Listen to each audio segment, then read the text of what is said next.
बीच पाकिस्तान की खराब आर्थिक हालत की वजह से वहां के लोगों का जीना मुश्किल हो गया। सबसे ज्यादा परेशानी लोगों को लगातार बढ़ती महंगाई से, जो कम होने का नाम नहीं ले रही। पिछले कई महीनों से पाकिस्तान में महंगाई की वजह से हाहाकार मचा है। लोग आटे और दाल के लिए मारपीट तक कर रहे हैं। हालांकि शहबाज शरीफ सरकार ने कई शहरों में सब्सिडी वाले आटे की सप्लाई शुरू की, लेकिन लोगों का आरोप है कि वो आटा इतनी खराब क्वालिटी का है कि उसे कोई नहीं खा सकता। ऐसे में लोगों को बाजार से ही महंगा आटा खरीद कर खाना पड़ रहा है। लेकिन आटे के दाम बढ़ने से मजबूरी में लोगों को कम आटा खरीदना पड़ रहा है, जिस पर गुस्साई जनता ने पाकिस्तान सरकार को खूब खरी खोटी सुनाई। ये अपने केस माफ करवाने के लिए आम को इनको कोई ख्याल नहीं है। वहाँ के सभी प्रांतों में इन दिनों 1 किलो आटे की कीमत 140 पाकिस्तानी रुपए के पार है। और पाकिस्तान में महंगाई की मार सिर्फ आटे पर ही नहीं बल्कि दालों पर भी पड़ी है। इसकी बड़ी वजह यह है कि पाकिस्तान अपनी जरूरत पूरी करने के लिए बड़े पैमाने पर दालों का इंपोर्ट करता है। लेकिन विदेशी मुद्रा भंडार में भारी कमी की वजह से पाकिस्तान इन दिनों विदेशों से चीजें इंपोर्ट कराने की भी हालत में नहीं है।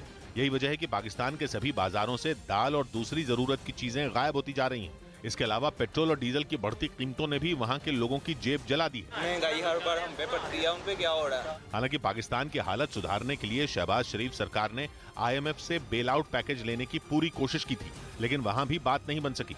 यानी पाकिस्तान के लोगों को राहत मिलने की उम्मीद खत्म होती जा रही है। वहीं पाकिस्तान की शहबाज शरीफ सरकार ने कंगाली से बचने के लिए कई बड़े कदम उठाने का ऐलान कर दिया। वहां की सरकार ने हर साल करीब 20,000 करोड़ पाकिस्तानी रुपए बचाने का प्लान बनाया है।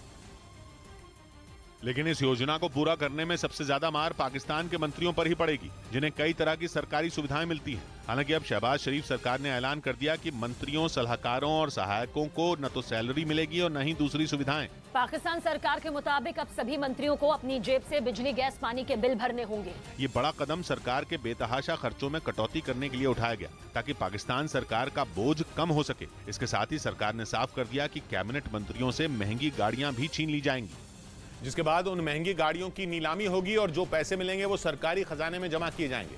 नए फैसले के मुताबिक पाकिस्तान के मंत्रियों को अब सिर्फ एक ही गाड़ी मिलेगी, जबकि घरेलू और विदेश यात्राओं के दौरान उन्हें हवाई जहाज में सिर्फ इकोनॉमी क्लास में ही सफर करने की इजाजत होगी। इतना ही नहीं, कोई भी मंत्री अब 5 स्टार होटल में नहीं ठहरेगा, यानी यहाँ भी उन्हें समझौता करना पड़ेगा। शहबाज शरीफ सरकार ने साफ कर दिया कि अगले साल जून महीने तक कोई भी गाड़ी या महंगी चीजें सरकारी खर्चे पर नहीं खरीदी जाएंगी। इसके अलावा वहाँ की सरकार ने सरकारी आवासों को बेचने का भी प्लान बनाया है, ताकि इसके जरिए भी आमदनी बढ़ सके।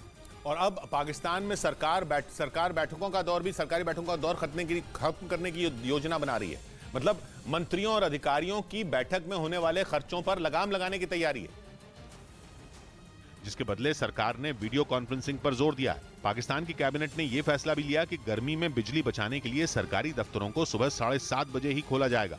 खास बात यह कि नए फैसलों के दायरे में प्रधानमंत्री आवास भी आएगा, जहां मेहमानों को सिर्फ चाय और बिस्किट ही परोसा जाएगा। इसके अलावा भी पाकिस्तान सरकार ने खर्चों में कटौती करने के लिए कई उपाय किए हैं। हालांकि वहां की जनता पिछले कई महीनों से इसकी मांग कर रही थी। लोग ये आरोप लगा रहे थे कि खराब आर्थिक स्थिति का सामना सिर्फ उन्हें ही करना पड़ रहा है, जबकि सरकार के मंत्रियों की खातिरदारी में कोई कमी नहीं हो रही।